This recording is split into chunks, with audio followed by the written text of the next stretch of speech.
Ustimizdan 13 ta ariza yozishdi. Feruza Normatova yirik qurilish kompaniyasi rahbari bilan bog'liq mishmishlar va turmush o'rtog'ining qamalganligi haqida ommaga ochiqladi.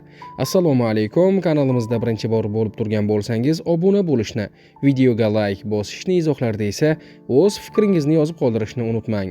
Aktrisa va instabloger Feruza Normatova nikoh to'yidan so'ng oilasi ustidan yozilgan 13 ta asossiz ariza, turk xonandasi Veysalning tuhmati, yirik qurilish kompaniyasi rahbari bilan bog'liq mishmishlar va psixologlarga nima sababdan ishonmasligi haqida ochiqchasiga gapirdi.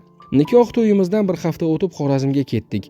U yerning urf-odatlari bo'yicha kelin salom marosimi bo'lib o'tdi. Lekin bundan bir kun oldin juda ham yomon voqea bo'ldi. Xorazmdagi uyimizga qonun xodimlari kelib vahima bilan surishtiruv o'tkazishdi.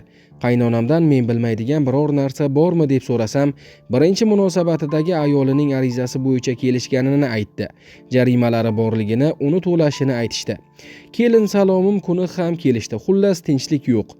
Keyin bilsak, xodimlarga ham qo'ng'iroq qilib, nega borib surishtiruv o'tkazmayapsizlar deb tinchlik berishmagan ekan. Orada Toshkentga keldik, keyin yana Xorazmga borganimizda erimni olib ketishdi. 15 kun qamab qo'yishdi. Men endi 2 haftalik kelin edim.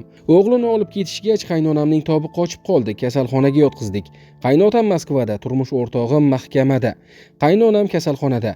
Hayhotdek hovlida yangi kelin bir o'zim qolib ketdim. Yana Allohga yig'ladim. Yangi kelin kuyovmiz. Mendan u kishini olib qo'yma deb duolar qildim. Keyin yana bir fitna boshlandi. Erim qamoqxonadaligidan xabari bor ikkinchi ayoli go'yo erim unga gul ko'tarib borgandek rasm, videolar joyladi. Vaziyatdan foydalanishdi. Instagramdagilar esa bir vaqtning o'zida 2 ta ayol bilan yashab yuribdi degan tasavvur uyg'ondi.